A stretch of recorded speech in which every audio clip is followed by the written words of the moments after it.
Querido povo de Deus, nós estamos hoje diante do Evangelho onde Jesus, Ele não condena, Ele apenas constata e acaba dizendo as consequências da dureza do coração daqueles que tinham a chave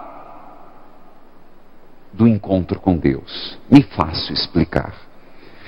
Ainda nessa semana, praticamente a semana toda presidindo aqui, eu dizia que Jesus foi, de uma forma inusitada, convidar: Senhor, um fariseu disse, venha na minha casa jantar. Jesus não foi preconceituoso. Não é que Jesus não gostava dos fariseus, a proposta dele era para todos. E Jesus prontamente aceita. Isso mostrando que Jesus não exclui. Na proposta de Jesus não há exclusão. Sempre inclusão. Todas as classes. O mesmo para os fariseus. Mas aquele homem que chamou Jesus, Jesus entrou na casa, mas o fariseu só abriu a casa, não abriu o coração. Depois, os fariseus vão tomando uma atitude cada vez mais hostil a Jesus Cristo. Você poderia perguntar por quê? Se eram homens que viviam a lei, que praticavam as ablusões, 365 normas. A gente não vive nem os 10 mandamentos, nem 5 mandamentos da igreja. Se eu perguntasse aqui, quais são os 5 mandamentos da igreja? Eita! 5 mandamentos da igreja. Eles tinham 368. Bom, eles procuravam viver. E por que então Jesus é tão duro hoje? Porque Jesus disse, vocês são cúmplices, porque vocês construem túmulo de profetas que seus pais mataram.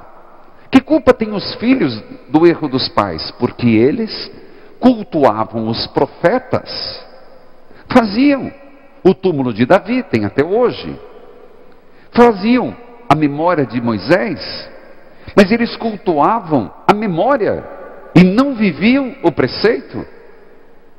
Aqui que está a crítica de Jesus.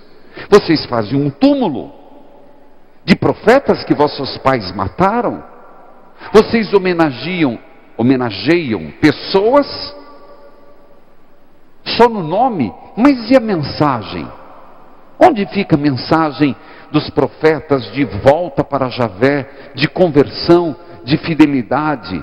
Meus irmãos, isso é muito atual. Não adianta nada nós ficarmos cultuando os santos. Não adianta nada nós ficarmos venerando os santos, elogiando, falando de uma igreja, se nós construímos túmulos. E olha a palavra túmulo. Túmulo significa morte. Construir túmulo sobre um profeta, construir túmulo venerando alguém, na verdade nada mais é do que não deixar viva a palavra. Ninguém pôde construir túmulo de Jesus. Me diga onde é o túmulo de Jesus. Você vai lá, está vazio. Quando nós vamos e nos debruçamos naquela pedra onde um dia o sagrado corpo, e é de arrepiar, não tem como. Você toca naquela pedra, não tem mais ninguém, porque ele é vivo. E Jesus diz isso aqui: vocês vão prestar contas do sangue dos profetas. Nós, meus irmãos, da mesma forma, o que foi dito aos fariseus é dito para nós, para mim, para você. Nós não somos uma religião de mortos, de profetas do passado, de um Cristo morto, de uma palavra morta.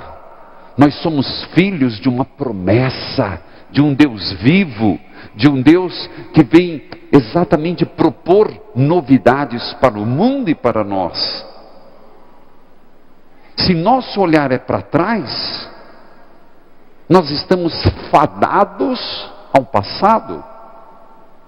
O nosso olhar é para frente, para o que Deus traz de boa nova. Não é isso que Paulo fala? Exatamente isso.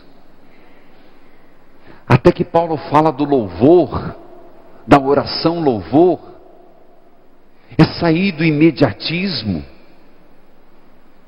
é perceber que o projeto de Deus na minha vida e no mundo foge todos os padrões. Meus irmãos, não haverá salvador da pátria, nem Dilma Rousseff, nem Aécio Neves. E posso, citando os dois, não corro em risco. Não há salvador da pátria. Nós temos é que pensar que a sociedade, a nossa consciência, a nossa formação, ela tem que nos levar a sermos pessoas honestas, íntegras, e com isso fomentar a sociedade. Nós temos que criar relações construtivas. Você vai dizer, mas é muito, são milhões e milhões de brasileiros. Mas se cada um procurar viver da melhor forma, as coisas mudam. O grande problema é que você diz, eu não vou mudar porque o outro age assim. E por que eu vou fazer certo? O outro não faz. Prestareis conta do sangue dos profetas. Prestareis conta das escolhas. Prestareis conta da consciência não ouvida. Filhos queridos, hoje nós estamos também celebrando, e faz 3 dias no rádio que tem enfatizado a questão missionária. E ainda quero fazer 2 mensagens. Já digo, você que está me acompanhando ao meio-dia, eu darei a bênção e depois farei a unção.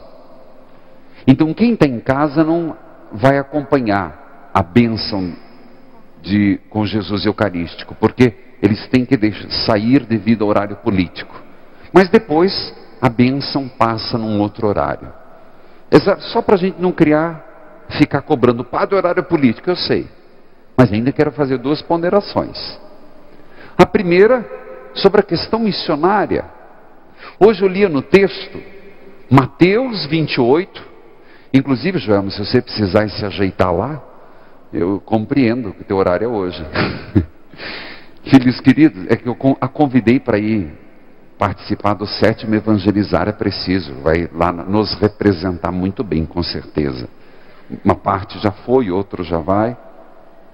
Filhos queridos, sobre Santa Teresinha, missão, Mateus 28, às vezes a gente tem a ideia que você precisa estar pronto para evangelizar. E eu gostaria de citar um fato. Jesus manda os 11 ir para a Galileia. E eles foram, não foram? Segundo o texto, sim. Os 11 se ajoelharam. E diz Mateus que entre os ajoelhados haviam os que ainda duvidavam. Impressionante, porque Jesus podia naquela hora dizer assim, você não crê direito. Fica aí, você tem fé. Não, Jesus não fez isso. Eu acho lindo demais isso, porque Jesus diz para os 11, os que acreditavam, os que não acreditavam, os que estavam maduros, os que não estavam maduros, os crentes e os inseguros, disseram assim, Jesus, eu vos escolho, ide, eu dou autoridade, olha, até me arrepia, Jesus dizer, e sabendo da fraqueza no meio deles, ele não apartou, ele confiou mesmo na dúvida, eu lhes dou autoridade, ide, anunciai o Evangelho, fazei discípulos meus todos os povos, batizando-os em nome do Pai, do Filho e do Espírito Santo. E disse mais, aos 12 que estavam ajoelhados, porém diz Mateus, eu acredito que eles devem ter cochichado para Mateus escrever isso. Um deve ter cutucado o outro dizendo, será mesmo? Porque Mateus lembrou disso. E Jesus disse, eu lhes dou autoridade. Ide, ensinai, fazei discípulos meus, e eu lhes garanto, eu estarei convosco até o fim dos tempos. Sabe o que me tocou nisso? Que eu e você, às vezes a gente olha para... Você pensa que eu não sei das minhas fragilidades? Você acha que eu me olho no espelho e me acho digno do que faço? Gente, eu tenho tanta consciência do quanto eu sou frágil, do quanto eu sou imperfeito, e às vezes me pergunto, Deus, por que não escolheu outro, alguém mais preparado? Alguém mais santo do que eu? Às vezes você também se pensa assim, por que eu? Só que Jesus escolheu os 11. Significa, para quem está na missão, é um erro nós pensarmos, você tem que estar pronto, maduro, para ser missionário. É caminhando que se amadurece. É caminhando que você encontra as respostas das suas dúvidas. É fazendo que você faz a experiência de Deus. Segunda reflexão antes do término. Hoje nós celebramos Santa Edviges. E é uma figura emblemática. É invocada em favor de todos os endividados. A gente pode rezar isso? Pode. Ninguém vai pedir Santa Edviges, eu quero ganhar na Mega Sena. Se você souber o número, me fala também, a obra está precisando. Você não vai pedir para Santa Edviges. O que você quer pedir? Senhor, me ajude a ter discernimento nos negócios. Tem tanta gente boa que abre, que está lutando, não consegue, não prospera. Vende, o cara dá calote. Vamos ser sinceros, tem muita gente má. Pessoa que levanta cedo, trabalha, que está endividado.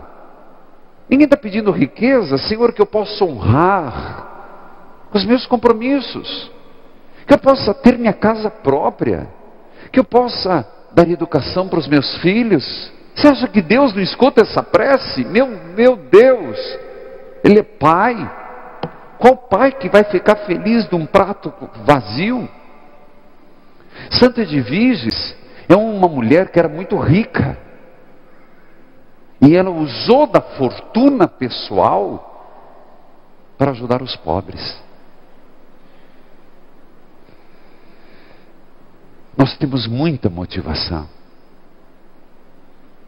Nós temos muitas razões para dizer, Jesus, eu acredito naquela última palavra de São Mateus. Eu estarei convosco até o fim dos tempos.